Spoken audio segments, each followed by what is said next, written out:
दयाराम यादव जी, बहुत बहुत स्वागत है आपका हमारे इस पॉडकास्ट पे। नमस्कार।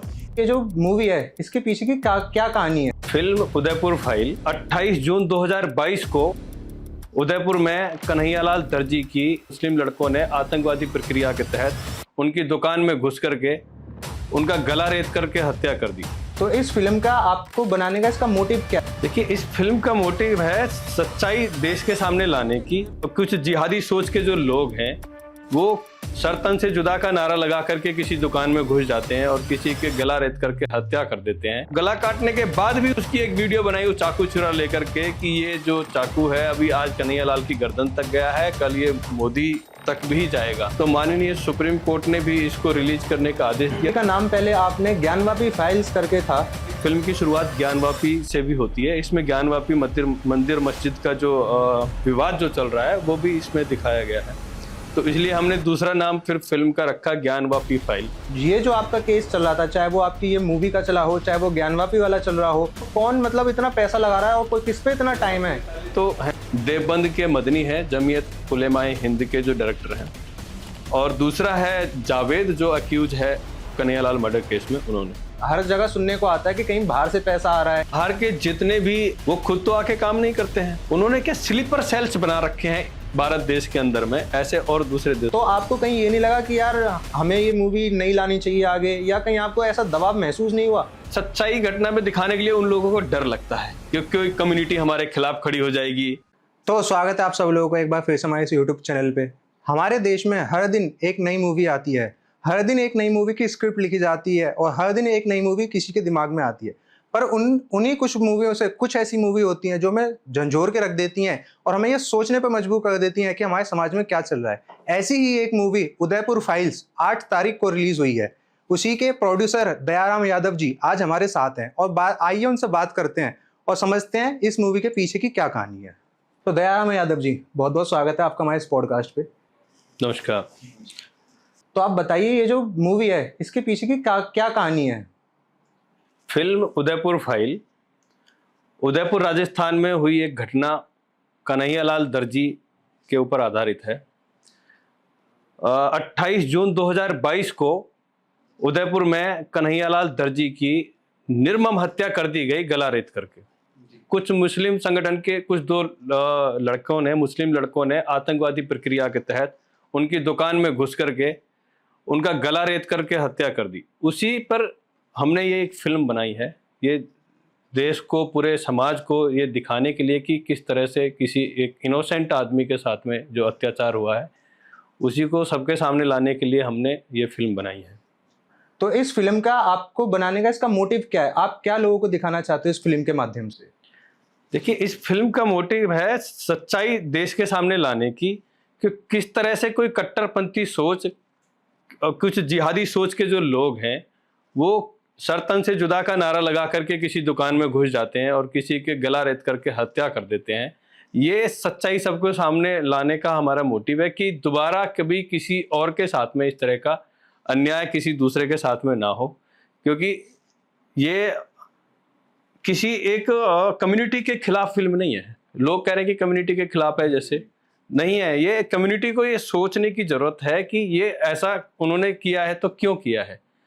ये दर्जी की क्या वो अपने उसकी किसी भी राजनीतिक पार्टी से कोई लेना देना नहीं है, किसी भी दूसरे तरह का जो समुदाय है जो भड़काऊ जो भाषण दे रहे हैं या किसी भी तरह का कोई काम कर रहे हैं, कोई लेना देना नहीं है। वो एक दर्जी है, सिंपल अपनी रोजी रोटी कमाता है, अपने सुबह घर से दुकान पे जा रहा है और अपने कपड़े सिलाई कर रहा है और काम कर रहा है। एक पोस्ट का समर्थन उन्होंने कर दिया था, जो नूतन शर्मा जो ये बीजेपी की लीडर थी, उनका एक पोस्ट का समर्थन कर दिया। उसी बात को लेकर के शर्तन से जुदा का नारा लगा कर गला काट दिया गया। तो पोस्ट करना कहीं पर भी मुझे नहीं लगता किसी तरह का गलत है, सबका अपना संवैधानिक अधिकार है। तो आपने इसी टॉपिक को क्यों चुना? कन्हैयालाल का ही आप लोगों को क्या दिखाना चाहते हो कि उसके साथ क्या क्या कैसे कैसे हुआ था? क्या है इस मूवी के अंदर पूरा? देखो, मूवी कोई भी प्रोड्यूसर जो है, कोई भी प्रोडक्शन हाउस है, वो उसका काम है मूवी बनाना। लेकिन हमारा जो प्रोडक्शन हाउस है जानी फायरफॉक्स, उसके जो डायरेक्टर हैं मैं अमित जानी भैया हैं बड़े, उनके साथ में मैं जुड़ा, कंपनी में एज ए डायरेक्टर पार्टनर हुआ। तो सिर्फ उसका पीछे का उद्देश्य एक ही था उनके साथ जुड़ने का, क्योंकि वो सिर्फ जो रियल स्टोरी बेस्ड जो हैं जो सत्य घटना पर आधारित जो घटनाएं हैं उन्हीं पर वो सिर्फ फिल्म बनाते हैं। तो उनमें से सबसे पहले हमने यही मुद्दा क्यों चुना? ये मुद्दा हमारा जो है, जब मैंने पहली बार इसके बारे में सुना कि कन्हैया लाल एक दर्जी को उदयपुर में गला काट करके हत्या कर दी गई, बकायदा उसकी वीडियो बनाई, गला काटते हुए उसकी वीडियो बनाई, यूट्यूब पे अपलोड की, और गला काटने के बाद भी उसकी एक वीडियो बनाई वो चाकू छुरा लेकर के कि ये जो चाकू है अभी आज कन्हैया लाल की गर्दन तक गया है, कल ये मोदी तक भी जाएगा। तो ये जो जिहादी सोच वाली जो प्रक्रिया के तहत ये लोग काम कर देते हैं, वो सच्चाई सबके सामने आने की जरूरत है। तो सबसे पहले इसलिए हमें ये मुद्दा लगा कि ये सबको दिखाएं कि ऐसा बाकी लोगों के साथ में भी ऐसी कोई घटना ना हो जाए। इसी वजह से हमने इस पर फिल्म बनाई। बाकी और भी ऐसी बहुत सारी रियल स्टोरी हैं जिन पर हम फिल्म बनाएंगे, जैसे कि ये सीमा हैदर का एक टॉपिक है, उस पर भी हम कराची टू नोएडा बना रहे हैं, और श्रद्धा वालकर वाला जो केस है महरौली में हुआ था 36 टुकड़े, उस पर भी हम फिल्म बनाएंगे। और भी ऐसी बहुत सारी रियल स्टोरी हैं जिन पर फिल्म बनाएंगे। तो हमने एक बार पहले भी देखा था, ये मूवी एक बार रिलीज होने जा रही थी लेकिन बीच में रुक गई। कोई ऐसे असामाजिक तत्व थे या कोई ऐसा समुदाय था जिसने इसको ना रिलीज होने दिया, तो उसके पीछे की क्या कहानी है, ये क्यों नहीं हुई थी रिलीज? फिल्म हम बना रहे हैं पिछले 2.5 साल से, ये 2 साल से हम लोगों को प्रोसेस शुरू किया था। फिल्म को शूटिंग हमने जब शुरू करी थी, तब से ही एक पर्टिकुलर एक समुदाय है इसके पीछे लगा हुआ है, क्योंकि वो जो समुदाय है उसमें जो ऊपर बैठे हुए हैं, जो उसके मौलाना जो हैं, वो लोगों की सोच ये है कि उनके चेहरे पे धब्बा है एक्चुअली, कि किसी हिंदू को बिना किसी वजह से गला काट दिया, तो ये उनके चेहरे पे धब्बा जो है ये नहीं चाहते कि वो सारे समाज के सामने वो आ जाए। तो इसलिए उन्होंने पुरजोर ताकत से जो है कोशिश की है कि इस फिल्म को किसी भी तरह से रिलीज नहीं होने दिया जाए। ये फिल्म 11 जुलाई को रिलीज होने वाली थी लास्ट मंथ, लेकिन नहीं हो पाई। 10 जुलाई को हाई कोर्ट में इसके खिलाफ जो है याचिका जो है दायर की थी। मौलाना मदनी जो है देवबंद के मदनी है, जमीयत उलेमाए हिंद के जो डायरेक्टर हैं उन्होंने, और जो एक्यूज हैं जावेद 7वें नंबर के एक्यूज हैं, जो 11 लोग उसमें मुजरिम जो थे जिन्होंने कन्हैया लाल का गर्दन काट के हत्या करी थी, उन्होंने भी पिटीशन फाइल करी, और उसके तहत हाई कोर्ट ने आदेश दिया कि अभी इस मूवी को जो है रोक दिया जाता है। उसके बाद उन्होंने उसको सेंट्रल कमेटी को सौंप दिया कि जो आगे फैसला होगा होगा। तो 1 महीने से हम इस लड़ाई को लड़ रहे हैं। इस मूवी को हम भेड़ियों के मुंह से खींच करके लेकर आए हैं, क्योंकि वहां से सेंट्रल कमेटी ने भी कुछ 6 चेंज करने के बाद में मूवी को रिलीज करने का आदेश दिया था। उसके कुछ टाइम के बाद सुप्रीम कोर्ट में हम लोगों ने चैलेंज किया हाई कोर्ट के फैसले को, तो माननीय सुप्रीम कोर्ट ने भी इसको रिलीज करने का आदेश दिया। मूवी उन्होंने बाकायदा देखी, बोला कि इसमें ऐसा कुछ भी नहीं है जो किसी कम्युनिटी। काफी बड़ी बात हो जाती है, सुप्रीम कोर्ट तक मूवी पहुंच जाओ, वहां से फिर उसको लेके आना, दोबारा रिलीज करना।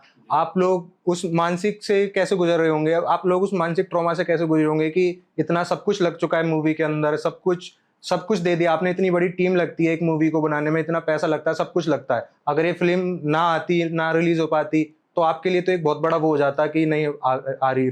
देखो, ये मैं मानता हूँ कि देश का बड़ा दुर्भाग्य है ये कि एक कन्हैया लाल दर्जी की हत्या हो जाती है, 3 साल उसकी हत्या को हो गए, उसके परिवार को आज तक न्याय नहीं मिला है। वो जो मुजरिम है उसमें से कुछ तो बेल पर बाहर हैं अभी, और जो है दूसरे जो जेल में हैं उनको भी कोई एक सही जो सजा मिलनी चाहिए, फांसी की उम्र कैद, उस तरह से नहीं मिली, केस चल रहा है।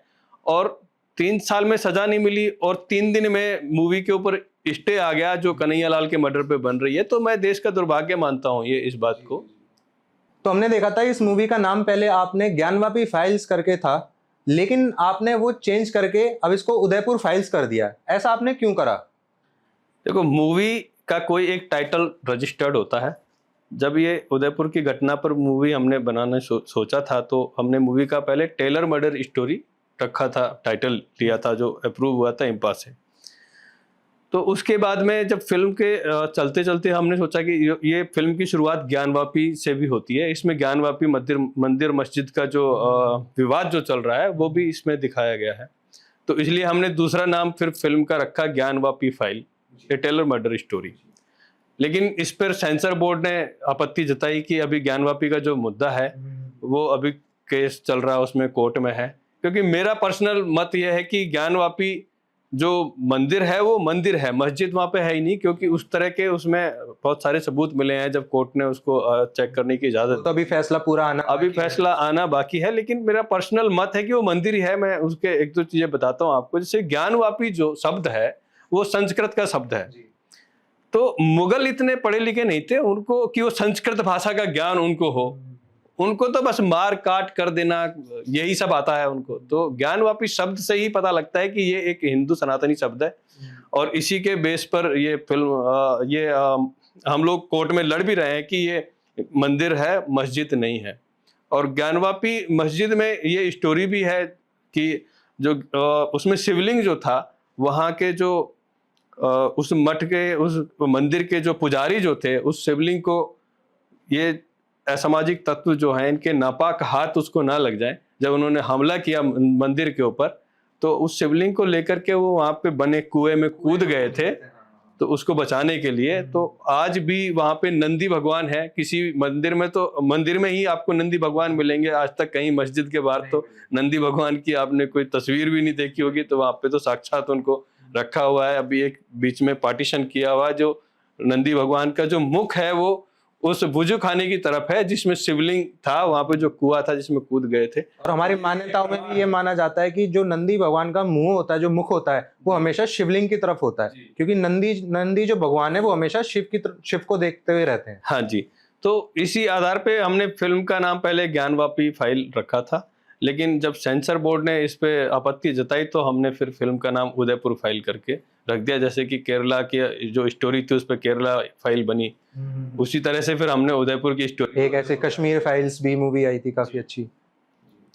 तो दयाराम जी, हम देखते हैं जैसे किसी को कोई केस लड़ना है, तो उसको एक केस लड़ने के लिए हम देखते हैं कि चप्पलें घिस जाती हैं। आपने ये बात भी सुनी होगी। लेकिन चप्पलें तो घिसते हैं, लेकिन जेब का खर्चा भी बहुत लगता है किसी केस को लड़ने में। उसके पीछे जो बैकअप है, तो ये जो आपका केस चल रहा था, चाहे वो आपकी ये मूवी का चला हो, चाहे वो ज्ञानवापी वाला चल रहा हो, तो उसके पीछे कौन है और कौन मतलब इतना पैसा लगा रहा है, और कोई किस पे इतना टाइम है कि मतलब इतना उसमें दे सके अपना सारा टाइम। देखो, कोई भी किसी मूवी के खिलाफ कोई कोर्ट में जाता है या फिर किसी और दूसरे प्रक्रिया के लिए कोई कोर्ट में जाता है, तो चप्पलें तो घिसती हैं गरीब आदमी की। तो गरीब आदमी है कन्हैया लाल, जो बेचारा, उसके परिवार जो है पिछले 3 साल से कोर्ट के चक्कर काट रहा है। उसको पिछले 6-7 महीने से एक डेट नहीं मिली है। और कुछ लोग जो हैं उन्होंने 3 दिन के अंदर में मूवी पे स्टे ले लिया। तो आपको मैं बताना चाहता हूं, जिन लोगों ने पिटीशन फाइल करी थी ये उदयपुर फाइल के खिलाफ, वो सबसे पहले तो हैं देवबंद के मदनी हैं, जमीयत उलेमाए हिंद के जो डायरेक्टर हैं। ये मुस्लिम समुदाय का एक संगठन है, उसको वो चलाते हैं। उन्होंने पिटीशन फाइल करी हाई कोर्ट में। और दूसरा है जावेद, जो अक्यूज है कन्हैयालाल मर्डर केस में। उन्होंने जावेद इस बिना पे जेल से बाहर हैं कि उनके घर में कोई खाने कमाने वाला नहीं है, तो उनके परिवार का भरण पोषण कौन करेगा। तो वो जावेद जिसके परिवार को भरण पोषण करने के लाले पड़े हुए हैं, और वो जावेद केस लड़ रहा है मूवी के खिलाफ कपिल सिब्बल वकील को लेकर के। आपने नाम सुना होगा, काफी फेमस वकील। कपिल सिब्बल की फीस जो है 25 से 30 लाख रुपए एक हियरिंग की है। हम लोग 20 करोड़ रुपए फिल्म में लगा करके कपिल सिब्बल को हायर नहीं कर सके, क्योंकि हमारे पास पैसा फालतू नहीं है ना। हमारे पास पैसा है सही काम में लगाने के लिए। मूवी बना दी हमने सच्चाई को दिखाने के लिए, बिना किसी सपोर्ट के हम लोग काम कर रहे हैं। तो एक ऐसा आदमी जिसके घर में खाने के लिए नहीं है, वो कपिल सिब्बल को हायर कर रहा है। 25-30 लाख रुपए एक उसकी फीस है। तो समझ लो 20 बारी अगर वहां पे गया है तो उसकी 5-6 करोड़ रुपए फीस हो गई, आराम से हो गई। तो ये लोग एक अकेला नहीं है, ये एक संगठन है जो आतंकवाद प्रक्रिया जो भी कहीं पर होती है, जो घटनाएं इस तरह की होती हैं, उनको बचाने के लिए जो एक संगठन बना हुआ है, मैं उसको मानता हूं जमीयत उलेमाए हिंद, जो मदनी है, वो इसके खिलाफ लड़ते हैं। नोट पर्टिकुलर एक ये उदयपुर फाइल, इसके अलावा और भी बहुत सारे केस हैं जिनके समर्थन में वो खड़े हैं, जो आतंकवादी लोग हैं। जैसे अभी कमलेश तिवारी की हत्या हो गई थी, तो मदनी ने ये न्यूज चैनल पे बोला था कि इसके जो जिन लोगों ने इनको मारा है, वो उनका केस मैं लड़ूंगा फ्री में। उनको किसी भी तरह का कहीं से खर्चा नहीं करना पड़ेगा, वो बेफिक्र रहे, हम उनको कोर्ट में बताएंगे और केस लड़े वो।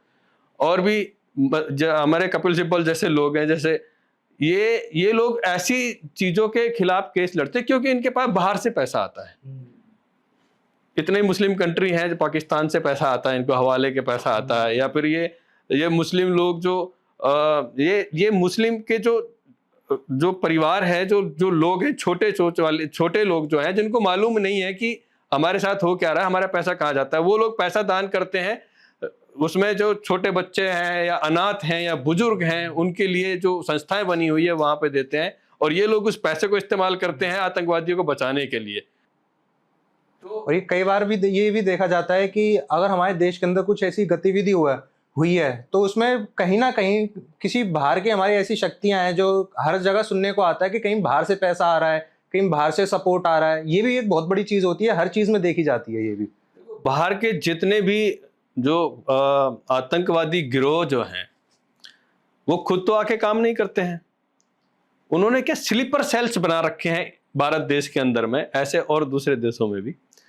तो ये स्लीपर सेल्स जो उनके लिए काम करते हैं, तो उनका पैसा तो कहीं से आएगा ही, तो वो पैसा वहां से भेजते हैं। काम करने के लिए मजदूर हैं यहाँ पे, किसी का गला काट दो, काट देंगे जी, क्यों? पैसा वहां से आ रहा है। दूसरी बात, वो अपने आप को सेफ समझते हैं कि हमने किसी का गला भी काट दिया, किसी का रेप कर दिया तो कोई दिक्कत नहीं है, क्योंकि हमारे लिए लोग आगे खड़े हुए हैं बचाने के लिए। और लोग, ये सच्चाई भी है, देख रहे हो आप, जो है मर्डर करने के बाद भी लोग बाहर घूम रहे हैं, रेप करने के बाद भी बाहर घूम रहे हैं, उनकी सुनवाई नहीं होती है, वो फास्ट ट्रैक कोर्ट में नहीं जाते हैं जो फटाफट फैसला हो जाए।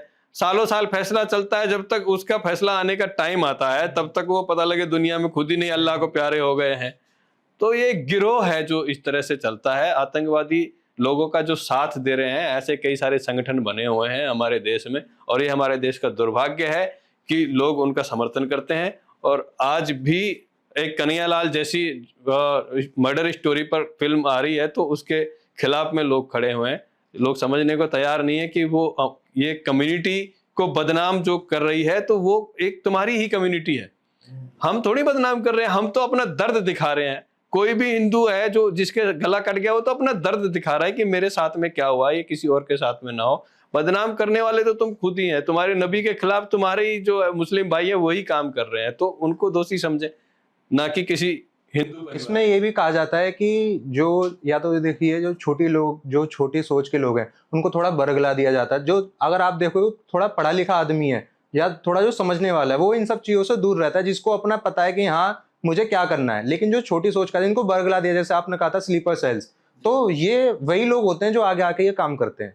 मैं नहीं मानता इस तरह की कि सभी लोगों की सोच ऐसी है। कुछ जो वेल एजुकेटेड जो लोग हैं उनकी सोच अलग है, वो जिनको समझ है, पढ़ाई करने के बाद उनको पता है कि क्या सही है क्या गलत है। तो एक एडवोकेट है रिजवान अहमद जी, जो लखनऊ से हैं, जो हमारी फिल्म के समर्थन में हमारे लिए केस लड़ रहे थे, तो वो अपने कुरान और अपनी सारी जो आयतें हैं उनमें से अपने कुछ पॉइंट लिख करके लेके गए जज साहब के सामने। माननीय सुप्रीम कोर्ट को उन्होंने बोला कि सर, मैं खुद मुस्लिम हूं और मैं ऐसा मानता हूं कि इस फिल्म के अंदर में ऐसा कुछ भी नहीं दिखाया गया है जो हमारी कम्युनिटी के खिलाफ हो।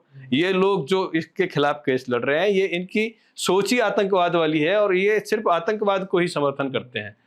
हमारे जो राष्ट्रपति रहे हैं भूतपूर्व, डॉक्टर APJ अब्दुल कलाम, ये भी मुस्लिम ही थे।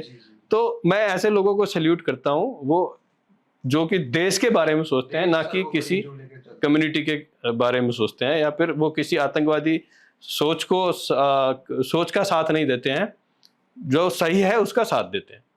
तो दयाराम जी, जैसे आपने बताया, इतने बड़े बड़े वकील, इतना बड़ा बड़ा ग्रोह, या जो भी आप कह सको, ऐसी ताकतें इस मूवी के विरोध में थी, और आपका सिर्फ एक प्रोडक्शन हाउस। तो आपको कहीं ये नहीं लगा कि यार हमें ये मूवी नहीं लानी चाहिए आगे, या कहीं आपको ऐसा दबाव महसूस नहीं हुआ? और अगर आपको ऐसा दबाव महसूस हुआ तो आप उससे कैसे बाहर निकल पाए? देखो, सच्ची घटना पर आधारित कोई फिल्म बनाना ये कोई बच्चों का खेल नहीं है। मुंबई में इतने बड़े प्रोड्यूसर बैठे हैं, इतने बड़े बड़े प्रोडक्शन हाउस हैं जो कि फिल्में बनाते हैं, लेकिन सच्चाई घटना में दिखाने के लिए उन लोगों को डर लगता है कि कोई कम्युनिटी हमारे खिलाफ खड़ी हो जाएगी, कुछ लोग हैं हमारे खिलाफ खड़े हो जाएंगे, हमारा घर पे हमला कर देंगे, या फिर हमारी फिल्म नहीं चलेगी, कुछ भी करके। हमारा जो मकसद था कभी पैसा कमाना नहीं था, हमारा मकसद जो है समाज को सच्चाई दिखाना था। तो बहुत सारे लोग ऐसे हैं जिन्होंने कोशिश करी किसी भी तरह से ये फिल्म ना आए, धमकियां दी, इतने कॉल्स आए, इतने मैसेजेस आए हैं, कोशिश करी कि इसको बैन कर दें। उसके बाद कोर्ट में गए, वहां पे भी कोशिश करी किसी भी तरह फिल्म को रोका जाए। और यहाँ तक कि फिल्म जब हमारे पास, हमारे पक्ष में जब फैसला जाने लगा, तो ऑफर भी आया कि 30-35 करोड़ रुपए आप ले लो और फिल्म को ना दिखाओ। अगर हमें सिर्फ पैसा ही कमाना होता तो हम पैसे लेकर के अपने बंद बैठ जाते चुपचाप, लेकिन हमें पैसा कमाना हमारा मकसद था ही नहीं।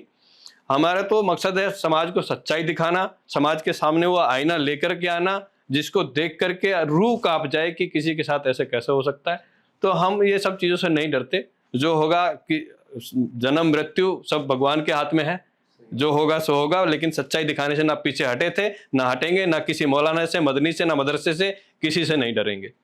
बिल्कुल सही बात कही आपने। अगर हम सच्चाई को लेकर, सच्चाई को दिखाना है तो हमें डर तो छोड़ना ही पड़ेगा। अगर हम डर जाएंगे तो हम सच्चाई को या तो अधूरी दिखा पाएंगे या दिखा ही नहीं पाएंगे।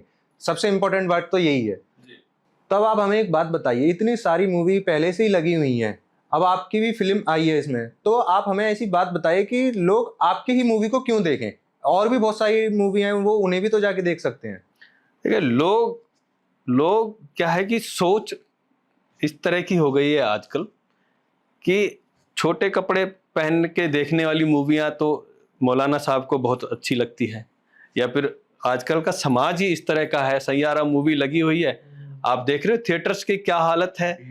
निकलने के बाद में किसी की ब्रा और किसी की पैंटी पड़ी है, तो इस सब को देख करके लोग बड़े खुश हो रहे हैं। ये फिल्म जो है एक सच्ची घटना पे आधारित है, उस परिवार का दर्द है इसमें प्रेरणा है। और दूसरा एक सबसे बड़ी आपको बात मैं बताना चाहता हूँ, ये पहली फिल्म है बॉलीवुड की जिसकी कमाई जो है पीड़ित परिवार को जाएगी, यानी कि कन्हैयालाल की जो फैमिली है, जो उसके बच्चे हैं, उनको जाएगी, ताकि वो अपने केस को थोड़ा फास्टैग में लेके आए, अच्छे वकील कर सकें, कपिल सिब्बल की तरह, जो कि एक दिन में स्टे ले आते हैं, तो उसको न्याय मिलेगा इससे। ये फिल्म डायरेक्ट आप कोई देखने जा रहे हो, 300 रुपए का टिकट आपने खरीदा है, तो ये डायरेक्ट आप हेल्प जो है उसके परिवार की कर रहे हो। ये इसका कमाई का पैसा हम नहीं रख रहे। लोग 300 रुपए की तो बाहर कॉफी पी जाते हैं, कहीं बैठ गए तो कॉफी पी ली 300 रुपए की। कॉफी पी जाते हैं, सिगरेट पी जाते हैं, ऐसे ओयो में जाकर के 1000 रुपए का रूम बुक कर लेंगे, वहां खर्च करके आ जाते हैं। लेकिन ये समाज की सच्चाई जो रोज रोज सामने नहीं आती है, आज आपके सामने है। आज आप सो रहे हो, आप इसको नहीं देखना चाहते हो, कल तुम्हारे परिवार के साथ में होएगा। जब तुम चिल्लाओगे कि मेरे को न्याय मिले, तो तब भी तुम्हारे साथ भी कोई खड़ा होने को तैयार नहीं होगा। तो ये आज का जो टाइम है ये खड़े होने का है, नहीं तो ये हर किसी के साथ इस तरह ही होने वाला है। ये कन्हैयालाल का अतीत नहीं है, ये तुम्हारा फ्यूचर है, ये हमारा फ्यूचर है। ये किसी भी सनातनी के साथ या किसी भी हिंदू भाई के साथ इस तरह की व्यवस्था दोबारा से भी हो सकती है। तो ये सच्चाई इसीलिए देखने जानी चाहिए सबको, और उस परिवार की मदद करने के लिए सबको कंट्रीब्यूट करना चाहिए, क्योंकि एक बड़े पैमाने पे हर कोई इंसान मदद नहीं कर सकता है। सबके पास में उतने लाखों करोड़ों रुपए नहीं है जो लगा दें। डायरेक्ट भी जाके नहीं बात कर सकते हैं उनसे, तो ये एक उसका एक मौका है कि आप इस मूवी को देख के उनको डायरेक्ट ही हेल्प कर रहे हो एक तरह से। बहुत कम आप राशि के साथ में टिकट खरीद करके आप डायरेक्ट किसी परिवार की मदद कर रहे हैं जो एक इंसाफ की लड़ाई लड़ रहा है। तो ये सबसे बेहतर तरीका है मुझे लगता है। तो इसलिए सबको ये फिल्म देखनी चाहिए जा करके, और कंट्रीब्यूट करना चाहिए उसकी परिवार की मदद करने के लिए। तो यार जी, ये तो हो गई ऊपर की बात। अब हम पिक्चर के अंदर की बात करते हैं, मूवी के अंदर की बात करते हैं। जब आपने ये स्क्रिप्ट लिखी, जब आपने सोचा कि मुझे कन्हैयालाल के ऊपर मूवी बनानी है, कन्हैयालाल के चरित्र के ऊपर मूवी बनानी है, उसके साथ क्या दुर्घटना हुई है, तो आपने कैसे लोगों को कास्ट करा, कैसे आपने उनको मनाया कि हाँ इस मूवी पे आओ? क्योंकि आपने देखा कि इस चीज को देख के बहुत सारे लोग डर गए थे कि हम ये काम ना ही करें। तो आपने बहुत मुश्किल लगी होगी लोगों को बनाने में कि आओ आप इस मूवी में आओ, आप हमारी मूवी में काम करो, आप देखो। तो आपने कैसे उन लोगों को मनाया? देखो, किसी भी इस तरह की जो मूवी है जो सच्ची घटना पर आधारित होती है, और जिसमें जिस तरह का मर्डर वाला जो केस हो, अगर किसी कोई कम्युनिटी भी उसमें शामिल होती है, तो उसमें लोग काम करने से भी डरते हैं। जब हम लोग कई सारे एक्टर्स के पास में और एक्ट्रेस के पास में भी गए, तो वो लोग डर जाते हैं कि यार इसमें हम काम करेंगे, पता लगा हमारे साथी कुछ लोग हमें परेशान करने लगे कि तुम इसमें क्यों काम कर रहे हो। और ऐसा हुआ भी है जो लोग। लेकिन जब वो कोई भी एक्टर या एक्ट्रेस है, जब उसको पूरी सच्चाई पता लगती है, क्योंकि अवेयर नहीं है लोग। एक राजस्थान के छोटे से शहर में एक छोटी सी स्ट्रीट में किसी को मार दिया, किसी को नहीं पता है। तो ये जब सच्चाई दिखाने का टाइम आता है, जिनके अंदर थोड़ा जमीर है, जिनका जमीर मरा नहीं है अभी तक, वो लोग सामने आते हैं और वो कहते हैं कि हम इस पर फिल्म में जरूर काम करेंगे। ऐसे मुस्लिम कम्युनिटी के कई सारे एक्टर हैं जो इस फिल्म में काम कर रहे हैं, जैसे कि मुश्ताक खान है, और भी कई मुस्लिम कैरेक्टर हैं जो फिल्म में काम करने में उनको किसी तरह की कोई तकलीफ नहीं है, क्योंकि उनको पता है ये फिल्म किसी कम्युनिटी के खिलाफ नहीं है और ये एक सच्चाई को दर्शाती है। वो लोग भी अपने इस बात को साबित करते हैं कि ये एक संदेश मुसलमानों के लिए भी है कि जो लोग आतंकवादी प्रक्रिया में सम्मिलित हैं तो उनके साथ हम लोग नहीं खड़े हैं। जो वेल एजुकेटेड लोग हैं वो ये बात बोलते हैं डंके की चोट पे कि हम लोग उनके साथ नहीं खड़े हैं और हम लोग उनको मानते ही नहीं है अपना वाला। आतंकवाद है वो आतंकवादी ही है, वो उनका अपना ही मजहब है, वो हम लोग अपना मजहब का नहीं मानते। वो तो इसलिए फिल्म में उनको कंट्रीब्यूट करने में किसी तरह की कोई आपत्ति नहीं हुई है। और ये भी तो होता है ना कि जो आप जैसे आप बताओ एजुकेटेड पीपल है, वो समझता है कि हाँ यार ये गलत हुआ है, उनको नॉलेज है इस चीज़ की, हाँ ये गलत हुआ है, तो हम सच्चाई के साथ हैं। तो इसलिए भी लोग आपकी फिल्म में आए होंगे कि हाँ हम सच्चाई के साथ हैं, हमें इससे कोई दिक्कत नहीं है। जो फुअड़, जो गंवार, जो अनपढ़ सोच वाले जो लोग हैं, वही सिर्फ इस फिल्म के खिलाफ जाने की कोशिश कर रहे हैं, या फिर एक दूसरा संगठन है जो आतंकवाद के साथ में है, वो इस फिल्म के खिलाफ जाने की कोशिश कर रहा है और कोशिश कर रहा है कि ये जो बैन हो जाए, ये सबके सामने हमारा आतंकवादी चेहरा नहीं आए, हम इसको रुकवा दें किसी तरह। सुप्रीम कोर्ट से फैसला आने के बाद भी, हाई कोर्ट से फैसला आने के बाद भी, मिनिस्ट्री से फैसला आने के बाद भी वो लोग वापस से 7 तारीख को हाई कोर्ट में गए हैं कि इस पे बैन कर दिया जाए, लेकिन माननीय हाई कोर्ट ने क्लियर मना कर दिया कि फिल्म को रिलीज करने दिया जाए। ये सबका संवैधानिक अधिकार है और जिसको फिल्म नहीं पसंद आ रही है वो ना देखने जाए। इतनी सारी मूवियाँ बनती हैं जो हिंदू धर्म के खिलाफ बनी है, जैसे पीके मूवी में भगवान शंकर को किस स्थिति में दिखाया है, और भी ऐसी बहुत सारी मूवियाँ हैं। तो किसी को दिक्कत नहीं हुई जब एक गला काटने वाली मूवी किसी को दिखा दी, सच्चाई घटना जो हुई है वो किसी को दिखा दी तो तकलीफ हो रही है। तो ये लोग अनपढ़ गंवार, जो फुअड़ किस्म के जो लोग हैं, उन्हीं की ही सोच ऐसी हो सकती है कि इस तरह की मूवी का जो है विरोध करें। तो सर आपको थोड़ा डर नहीं लगता इस चीज़ में कि हम ऐसा काम कर रहे हैं, तो थोड़ा तो आपको वो लगता होगा कि हाँ यार मेरे साथ भी कुछ हो सकता है, मेरी फैमिली के साथ भी कुछ हो सकता है, या आपकी टीम के साथ ऐसा कुछ हो सकता है? क्या आपके मन में ऐसी कोई चीज़ आई थी जब आप मूवी बना रहे थे? देखो, डरना तो एक जरूरी है क्योंकि लोग इस तरह का माहौल बना दिया है, लेकिन हम मेवाड़ की भूमि से हैं, हम राजस्थान से मैं बिलोंग करता हूँ। मरना एक दिन सबको है, आज मुझे भी मरना है, कल मौलाना मदनी को भी मरना है। तो डरने की ऐसी सोच हमारे मन में नहीं है। मरना होगा तो मर जाएंगे, तो नाम करके तो जाएंगे। एक सच्ची घटना पे कुछ हम लोग काम कर रहे थे तो हमें मार दिया गया, तो हमें इस चीज़ का कोई दुख नहीं है। अगर कल को कोई मार भी देता है तो मार दे, उससे हमें कोई फर्क नहीं पड़ता है, क्योंकि सच्ची घटना दिखाने से हम ना कभी चूके हैं ना चूकेंगे। हम लोग इसका समर्थन करते हैं। कल को भी किसी और के साथ किसी इस तरह की घटना होगी तो हम उसका भी सपोर्ट करेंगे। तो जैसे आपने बताया आपकी मूवी में काफ़ी खर्चा हो गया, तो आपने ये मूवी का ही जरिया क्यों चुना? आप उनको डायरेक्ट भी तो जाके पैसे दे सकते थे कि भाई ये लो, कन्हैया लाल की फैमिली को, कि भाई ये लो, इतना हमारी मूवी में लगता है, इतना आप पैसे ले लो। आप उनको डायरेक्ट भी तो कर सकते। ये आपने सिर्फ मूवी ही क्यों चुनी कि हम ये मूवी बनाना चाहते हैं? देखो, डायरेक्ट इतने सारे कांड और दुर्घटनाएं हुई हैं देश में, किसी ने आज तक किसी को डायरेक्ट पैसा जा करके दिया है घर में? मुंबई में ब्लास्ट हुआ था, आज तक उस किसी के परिवार को बोला है कि तुम ये लाख रुपए रख लो या 1 करोड़ रुपए रख लो, मैं तुम्हें सहायता देता हूँ? ट्रेन में ब्लास्ट हुआ या अभी कमलेश तिवारी की हत्या हुई, किसी ने भी आज तक किया है ये एफर्ट्स की उसके परिवार को डायरेक्ट मदद दीजिए? कोई ना कोई तरीका होता है, एक जरिया होता है जिसके जरिए बहुत सारे लोगों को इकट्ठा करके, और अब हमारा मकसद जो है सिर्फ उनको 1 करोड़ या 50 लाख रुपए पहुंचाना नहीं है। हम चाहते हैं कन्हैयालाल के परिवार को 100 करोड़ रुपए जाएं, ताकि वो कपिल सिब्बल जैसे और भी बड़े बड़े वकील करें और अपने पिताजी को न्याय दिलाने में उनको ज़्यादा देरी ना लगे। तो ये मकसद इसलिए होता है कि बहुत सारे लोग थोड़ा थोड़ा कंट्रीब्यूट करके भी एक बड़ा अमाउंट कर दें ताकि उसके परिवार की मदद हो सके। कन्हैयालाल का परिवार बहुत ही एक गरीब फैमिली से है, उसके परिवार को आज तक न्याय नहीं मिला है। मैं आपको बताना चाहता हूँ, मैं उसके परिवार से पर्सनली मिला हूँ।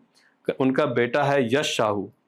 उन्होंने 3 साल से अभी तक राजस्थान की रेतीली ज़मीन पर रह कर के चप्पल नहीं पहनी है। अपने पिताजी की न्याय के लिए वो गुहार लगा रहे हैं सरकार से। उन्होंने 3 साल से अभी तक अपने बाल नहीं कटवाए हैं। 3 साल से उनके पिताजी की अस्थियाँ अभी तक उन्होंने गंगा जी में प्रवाहित नहीं की है। आप सोचो, आपका जो घर का मुखिया है वो मर गया है और आप जब घर में एंट्री करते हो तो उनकी वो अस्थियाँ जो है सामने दिखाई देती हैं। वो उनसे न्याय की माँग कर रही हैं कि हमें अभी तक न्याय नहीं मिला है।